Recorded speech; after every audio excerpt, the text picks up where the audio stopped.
ఈ 2026-27 బడ్జెట్లో కొంత నిధిని వెచ్చించి వారికి మనం సమగ్రంగా హెల్ప్ చేయడానికి కోసం నిధులు ఇవ్వాల్సిన అవసరం ఉందని చెప్పిన భావన వ్యక్తం చేస్తూ మనం సీఎం ప్రవాసీ ప్రజావాణి కూడా ఫిర్యాదు కేంద్రాన్ని ఏర్పాటు చేసినాం. అక్కడ ఒక హెల్ప్ లైన్ ప్రత్యేకంగా ఏర్పాటు చేస్తే బాగుంటుందనేది వారు చెప్పినటువంటి సూచన.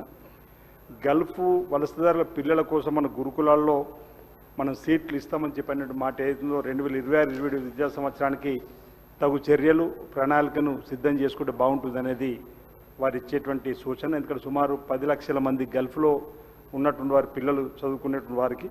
అదేవిధంగా అధ్యక్ష, మన భారతదేశంలో ప్రవాసీ భారతీయ దివస్ అనేది ఒకటి ఏర్పాటు చేస్తారు ప్రతి ఏటా. అదేవిధంగా మన దగ్గర కూడా ప్రవాసీ తెలంగాణ దివస్ అని గిట్ట ప్రతి ఏటా ఏర్పాటు చేసి ప్రవాసులను సత్కరించి వారి సమస్యలను ఆ రోజు సంవత్సరానికి ఒకసారి కూడా వినడం వల్ల వారికి మనోధైర్యాన్ని కల్పించిన వాళ్ళు అవుతాం. కాబట్టి ఆ కార్యక్రమం ఏర్పాటు చేయాలని, టామ్కామ్ మరియు న్యాకులను బలోపేతం చేయాలని చెప్పి అనుకుంటే ఈ సందర్భంగా మీ ద్వారా ప్రభుత్వానికి విజ్ఞప్తి చేస్తూ వలస తాత్కాలికమైనందున గల్ఫ్ ఎన్ఆర్ఐలకు సంబంధించి కుటుంబాలకు ఈ రేషన్ కార్డు ఆరోగ్యశ్రీకి సంబంధించినటువంటి కార్డు కాపీలను సరళీకృతం చేసి వారికి అండగా నిలబడాల్సినటువంటి అవసరం ఉందని సందర్భంగా నేను తెలియజేస్తూ నా నియోజకవర్గం సంబంధించి వైద్య ఆరోగ్య శాఖకు సంబంధించినటువంటి ఒక అంశాన్ని వేములవాడలో ప్రతి నెల కూడా 100 పైన ఆపరేషన్స్, అదేవిధంగా 100 పైన చైల్డ్ అండ్ మదర్కి సంబంధించి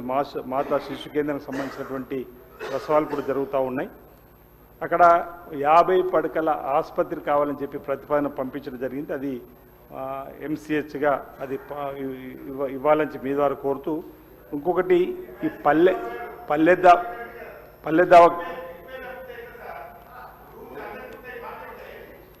మినిస్టర్ గారు ఇప్పుడు అప్పుడే అరణ్య రోదన, ఇప్పుడు ప్రజాపాలన